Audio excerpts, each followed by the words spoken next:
Halo teman-teman, namaku Imam dan selamat datang di video baru aku. Pada video kali ini kita akan membahas tentang konsep dari proxy server.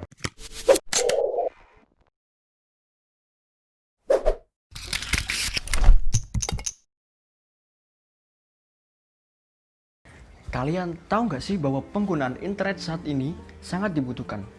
Dengan seiringnya berjalannya waktu, maka pengguna internet juga semakin berkembang dan meningkat. Nah, permasalahan yang dikhawatirkan saat ini adalah jika semua orang di seluruh penjuru dunia terhubung atau terkoneksi satu sama lain, maka keamanan data tidak akan terjamin. Oleh sebab itu, dibutuhkan sebuah teknologi untuk menjaga keamanan data kita. Salah satu teknologi yang digunakan adalah proxy server. Proxy server dapat mengendalikan dan mengontrol data yang keluar dan masuk dari perangkat kita. Nah, pada video kali ini saya akan menjelaskan tentang konsep dari proxy server. Oke, langsung saja kita masuk ke materinya. Baiklah teman-teman, sekarang saya akan menjelaskan tentang konsep dari proxy server. Oke, terlebih dahulu kita tentunya akan mempelajari apa sih proxy server itu. Proxy server merupakan sebuah sistem komputer atau perangkat komputer yang berada di antara klien dan server yang saling terhubung dan bertujuan untuk melakukan pengawasan, pengendalian, dan pengamanan lalu lintas data. Nah, proxy server ini hampir sama prinsipnya dengan gateway, yaitu memisahkan antara sisi klien dan sisi server.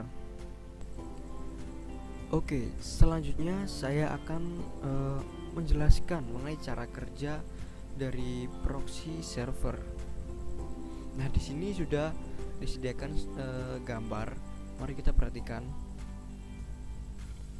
Ada beberapa klien dan beberapa server. Nah, prinsip cara kerja dari proxy server ini adalah sebagai berikut. Misalnya, klien ingin meminta data atau merequest data ke server, maka data tersebut harus dikirimkan atau diambil oleh proxy terlebih dahulu. Nah, ini data dikirimkan ke proxy. Nah, setelah dikirimkan di proxy, maka data tersebut baru dikirimkan ke server. Nah, ini seolah-olah proxy server lah yang meminta atau merequest data ke server. Oke. Proxy meminta data ke server. Nah, ketika server ingin mengirimkan data atau informasi ke klien, maka akan dikirimkan juga ke proxy terlebih dahulu. Nah, kemudian dari proxy ini akan dikirimkan ke klien. Mengapa sih harus dikirimkan ke proxy terlebih dahulu?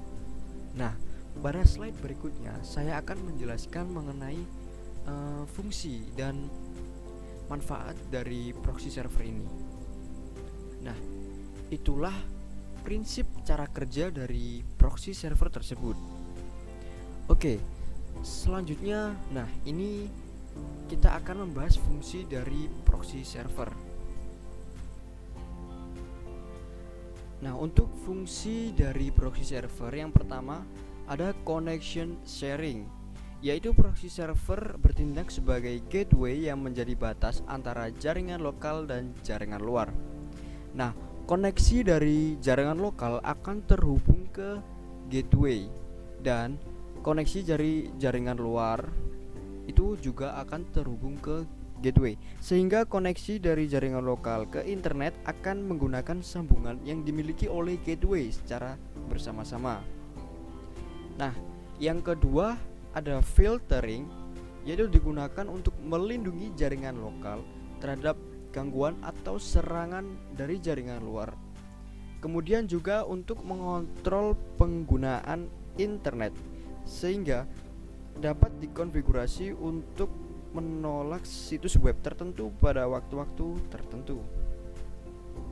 Nah, yang ketiga ada caching atau proses caching, yaitu proxy server memiliki mekanisme menyimpan objek-objek dari situs-situs yang pernah dikunjungi sebelumnya agar dapat menghemat bandwidth. Mengapa bisa menghemat bandwidth? Karena ketika kita mengakses situs yang telah kita buka sebelumnya, itu tidak diarahkan ke server karena di proxy server sudah ada rekamannya. Nah, rekaman ini biasanya disebut sebagai cookies, rekaman objek-objek lah ya. Oke, selanjutnya kita akan membahas tentang apa saja sih manfaat yang kita peroleh saat menggunakan proxy server. Manfaat yang pertama yaitu untuk mengontrol penggunaan internet. Dengan adanya proxy bisa dimanfaatkan oleh beberapa orang untuk membatasi akses situs bagi orang-orang lain di sekitarnya. Misalnya di sekolah kita tidak bisa mengakses YouTube karena administrator jaringan menggunakan proxy untuk membatasi akses situs YouTube agar tidak digunakan oleh siswa saat jam pelajaran. Nah, manfaat yang kedua yaitu privacy yang terjaga. Karena beberapa proxy akan mengubah alamat IP dan data informasi pribadi lainnya. Hal ini akan membuat server akan menerima alamat baru yang diakses lewat IP, sehingga data Anda aman dan tidak mudah untuk dicuri. Kemudian manfaat yang ketiga yaitu sebagai penyimpanan dan kecepatan.